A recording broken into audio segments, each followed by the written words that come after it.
Hi, good morning, class 10. How are you guys doing? I hope you all are doing fine, good, and in good health and taking care of yourselves and full of energy. And I hope you have learned some new skills also during this lockdown. I have learned a lot. I have learned to be patient and I have learned to keep myself away from the market. I was a person when in Kolkata I used to go out.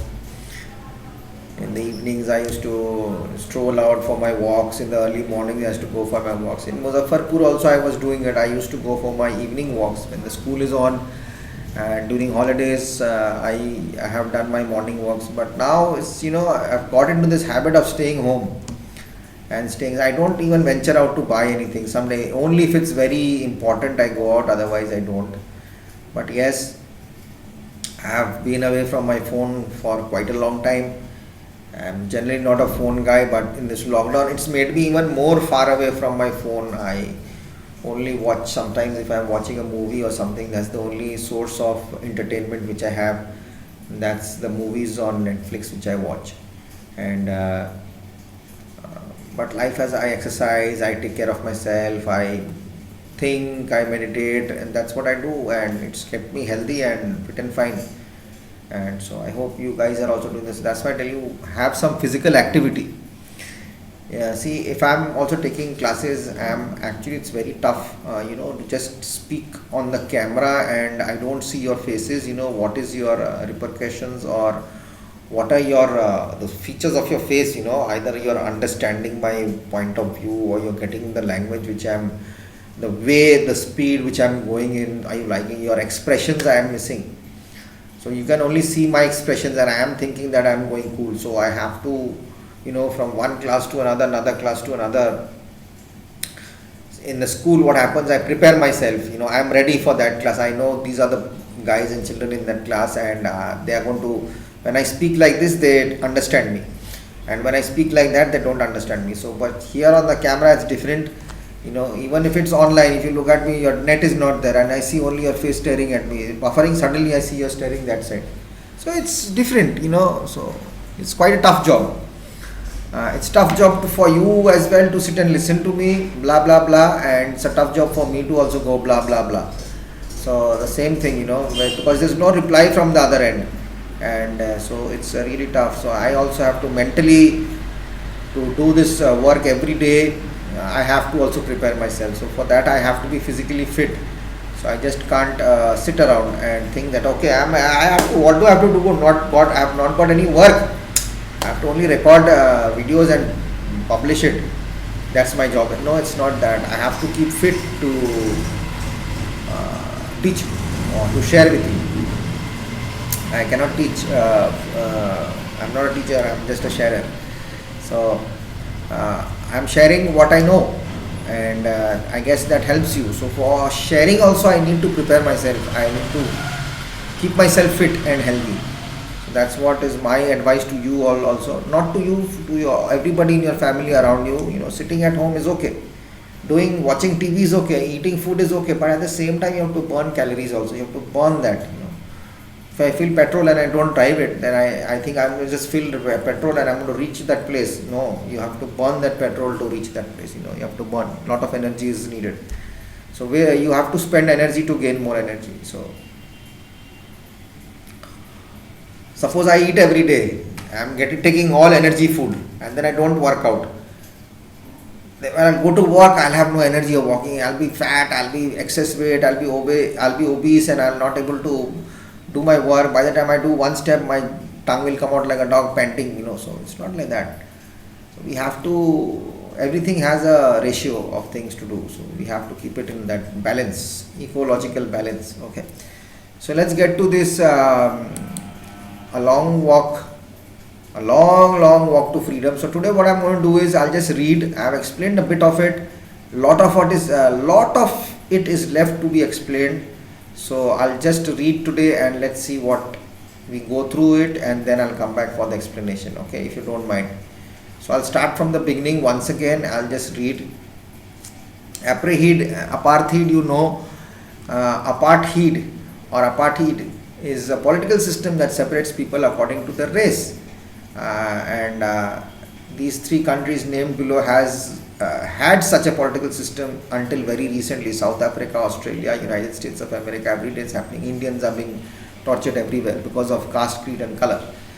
And Dr. Nelson Mandela and his African National Congress spent a lifetime fighting against this issue of apartheid, putting people apart.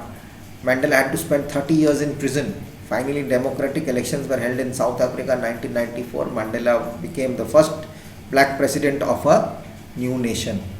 Another black, I'm telling you, another black person who's this today's news, I'm telling you, you must be knowing what's that rapper's name? I'm forgetting his name. He's the husband of one of the Kardashian sisters.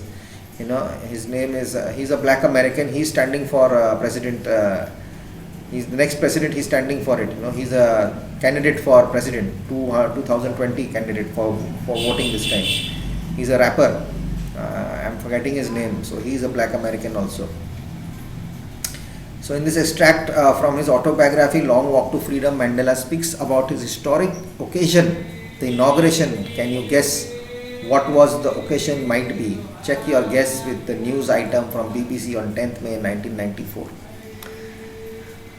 Mandela becomes South Africa's first black president. Generally, if I'm in your class, I'll make you read, but I am doing the job here. So, Nelson Mandela has become South Africa's first black president after more than 3 centuries of white rule. Mr. Mandela's African National Congress ANC party won 252 out of the 400 seats in the first democratic elections of South Africa's history. The inauguration ceremony took place in the Union Buildings Amphitheatre in Pretoria today, attended by politicians, dignitaries from more than 140 countries around the world. Never again will this beautiful land experience the oppression of one by another, said Nelson Mandela in his address. Jubilant scenes on the streets of Pretoria followed the ceremony with blacks, whites and coloreds celebrating together. More than 1 lakh South African men, women and children of all races sang and danced with joy. Just imagine the happiness of people when something great happens. Okay.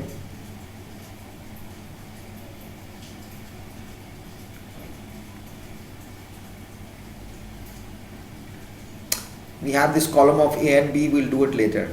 Okay. So,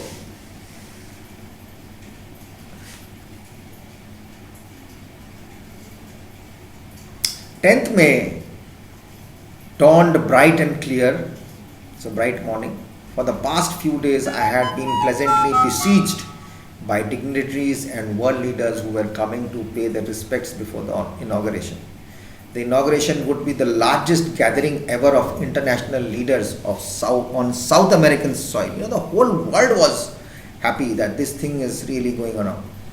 So, the ceremonies took place in the lovely sandstone amphitheatre formed by the Union Buildings in Pretoria. For decades, this had been the seat of white supremacy, and now it was the site of a rainbow gathering in different colors and nations for the installation of South Africa's first democratic, non-racial government. Amphitheatre, the meaning is given in your book. A building without a roof with many rows of seats rising in steps. It's like a stadium type of thing. And typical ancient Greece and Rome, used to have this circle around and from lower to top, and it was called an amphitheater where bullfighting used to happen. These in Spain, bullfighting used to go on. Italy, used to have these wrestlings and all. These Greek gods used to sit there and have meetings and all whatnot used to go on. And what does it say here as the form of, it's a rainbow of colors.